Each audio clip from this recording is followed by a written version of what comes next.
Ministério do Desenvolvimento Rural no Habitação Comunitária apoiou a Sanriun Sanulu Recém Lima ba Grupo Pecuária Garana e a Aldeia Lai Lima, Suku Casa, Posto Administrativo Ainaru Vila, Município Ainaru, Hodihakia Karau.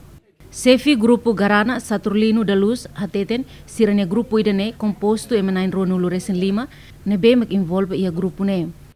Idene ami Hakia Karau idene maius Ministério do Desenvolvimento Rurais Habitação Rural nya kami di grup ini hakiak habogor no hakiak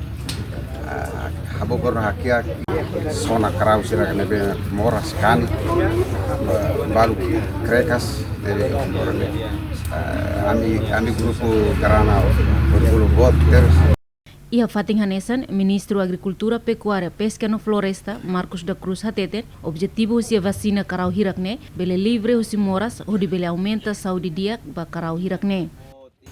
Usi Ministério da Agricultura mai hodi nalo vacina ba iha Karau sirne. Nomos ipatau brincos ba iha ni tiung hodi hansa identificação ida ba Karau sirne.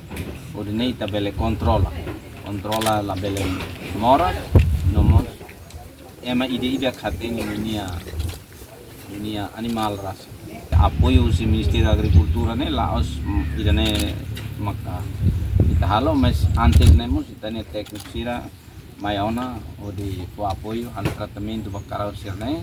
Ia Fatin Hanesan, governante ne husu ba comunidade nebe ia Karau, tem que sulang ia luhan kesi no fo vacina.